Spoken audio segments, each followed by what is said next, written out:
Hi, my friends. Okay, so over like the last couple of days, I've had like this thought to do a video where I pray over you guys. I've never prayed over anybody in my entire life out loud.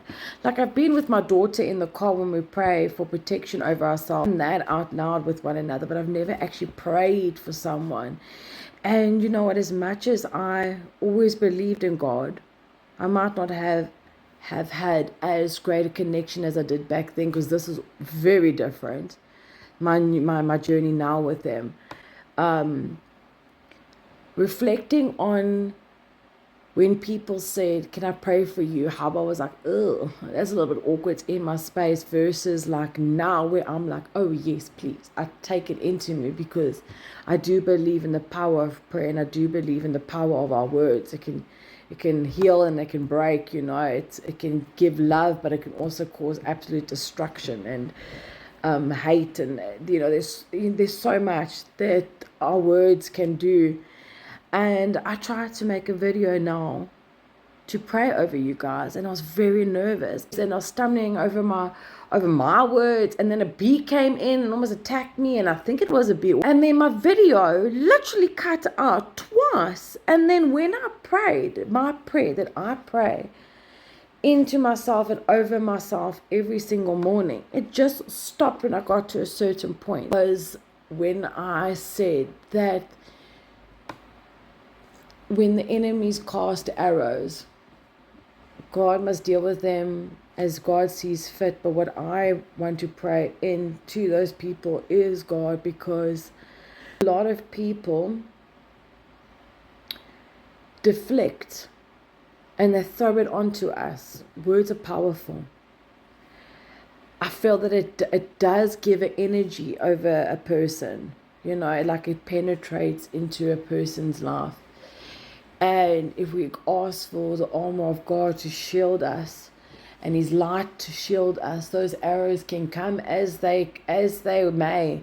But I wanted to just pray them into like dissolvement. Is dissolvement even a word? Probably not.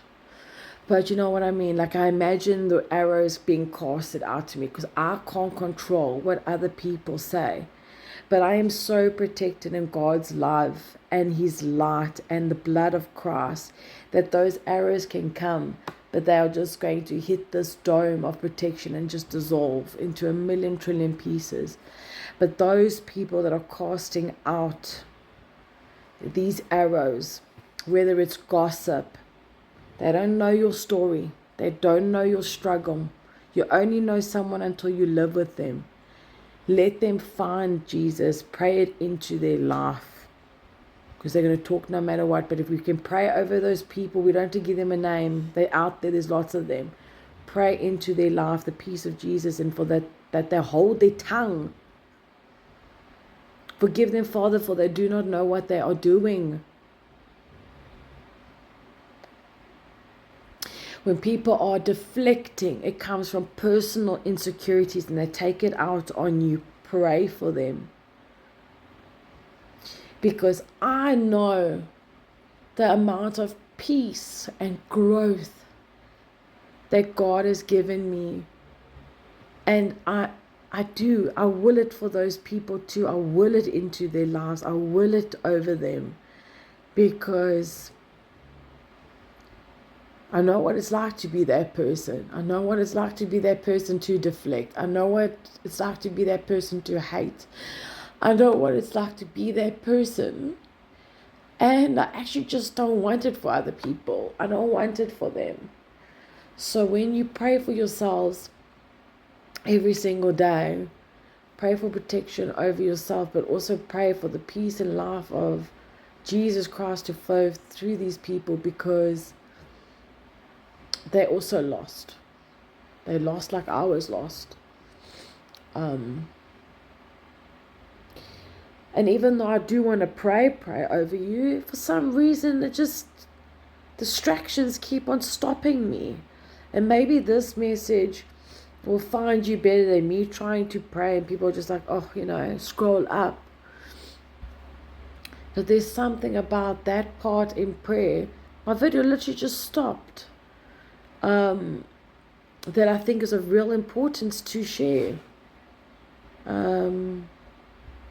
It's hard to sometimes love your neighbor. It's hard to forgive and love people that have done you wrong. It is so hard to forgive without an apology. It's so hard, but it is worth the peace. Often I say, all these things that I've been carrying in my life is like stones in a backpack. I can't complain if I choose to carry it and then wonder why my back is sore. And little bit by little bit, I've been taking, even if it's a grain of sand or a pebble, out of my backpack to be able to move forward.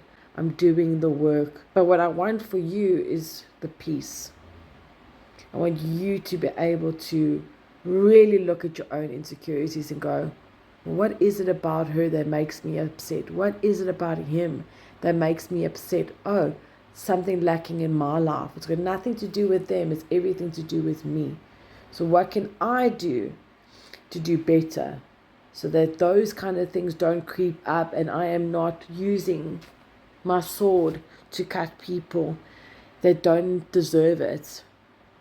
And even if they do, leave it to Jesus. Don't seek no revenge. Leave it to Jesus. Pray for people. Pray for people.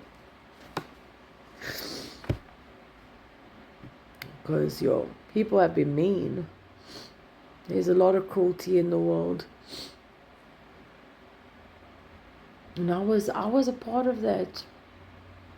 I still have to pray to hold my tongue. I still have to pray for forgiveness. I've got so much work to do. You, Mensa? I have a list. I have a list of people and names. And I can, by the grace of God and the glory of God, tell you guys that I've only got 2 names across, but 2 names more than I have. Those are 2 big rocks out of my backpack. And I am just so excited to be free. Free! From the burdens I carry that I choose to carry. But by the grace of God and the power of God in His mighty name, we're going to get through it. And you're going to get through it too. So that's my message for you guys today. Okay, I love you all. Okay, bye. Bye. Bye.